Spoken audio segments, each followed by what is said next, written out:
ரொம்ப மகிழ்ச்சியா இருக்கு. ஏன்னா நான் தியேட்டர்ல படம் பார்த்து கிட்டத்தட்ட 20 வருஷம் இருக்கும்னு நினைக்கிறேன். இப்போ பார்க்கும்போது கொஞ்சம் இனிமேல் படம் பார்க்கணும் அப்படின்னு ஒரு தோணுச்சு.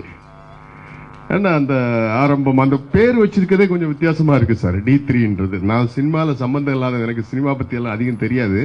அந்த பேர் வந்து கொஞ்சம் ரியலி குட். D3 அது ஒரு பாட்டு வந்து அந்த கட்ட விரல் கண்ணழகி, உண்மையிலே அது வந்து சக்சஸ் ஆகும் சார். அது ஏன்னா நான் சம்மந்தம் இல்லாதவன், நான் வந்து சினிமாவில் ரொம்ப ரசிகர் கிடையாது. But it's a good song. Murali உங்க பேர்ல Meyyappan, it's a good song. வாழ்த்துக்கள், பாராட்டுகள். உண்மையிலே நல்ல ஒரு முயற்சி. வந்து இளைஞர்கள் ஹார்ட் ஒர்க் பண்ணியிருக்கீங்க. உண்மையிலே வந்து உழைப்பை வந்து எப்போவுமே மனிதர்கள் அங்கீகரிக்கலனாலும் இறைவன் கட்டாயம் அங்கீகரிப்பார். நிறைய கடுமையாக உழைச்சிருக்கீங்க. என்னை இங்கே வர வைத்த ஷாம் மோகன் அவர்களுக்கும் மற்றும் இயக்குநர்கள், நம்முடைய ஜெகுமார் தங்கமண்ண வந்திருக்காங்க, எங்கே இருக்கீங்க அண்ணா, அவர்களுக்கும் என்னுடைய வாழ்த்துக்கள், பாராட்டுகள். வருகை தந்திருக்கின்ற நண்பர்கள் அனைவருக்கும் என்னுடைய வாழ்த்துக்களையும் பாராட்டுகளையும் தெரிவித்துக் கொள்கிறேன்.